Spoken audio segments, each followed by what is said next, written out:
Je vous salue fraternellement de cet espace très agréable qui est notre jardin au centre spirituel Marie-Reine du Carmel. Quand je vous ai déjà promis dans le premier film, dans ce temps de l'Avent, nous voulons vous accompagner, partager avec vous certaines méditations et réflexions qui concernent la manière dont nous pouvons vivre l'Avent.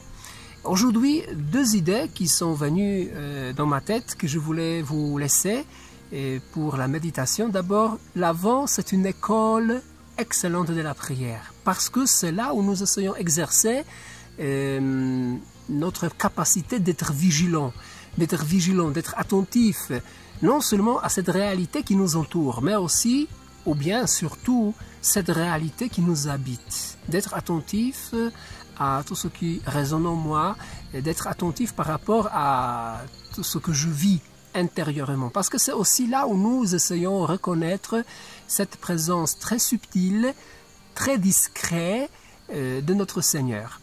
Et deuxièmement, cet espace de nostalgie, de l'attente, c'est un espace qui non seulement nous oriente vers le Seigneur, mais c'est déjà une sorte de la rencontre qui se réalise.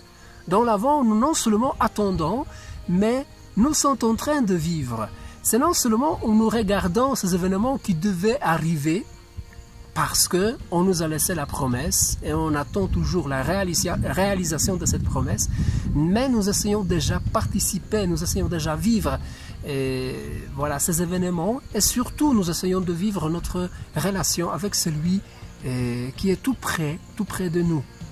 Et pas comme les observateurs qui savent analyser la situation, les événements, l'histoire, mais comme quelqu'un qui est courageux pour entrer dans le courant des événements et pour y participer pleinement. Parce que c'est là où nous pouvons trouver la grâce cachée.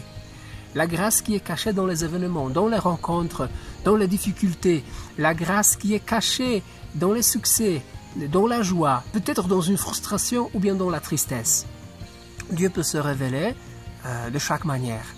Et à la fin, je voudrais souligner cet aspect que c'est non seulement la prière où Dieu peut se communiquer avec nous. Il peut se communiquer dans chaque instant de ma vie quotidienne, là où je suis engagé dans mes activités. Mais c'est grâce à la prière, je peux le reconnaître présent dans le courant des événements. Soignons donc cette prière en nous, qui est la prière naturelle, qui est enracinée au fond de nos cœurs. Essayons de vivre notre contact avec Dieu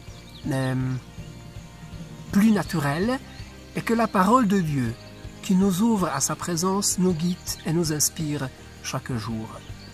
Je vous souhaite bonne soirée et bon temps de l'Avent.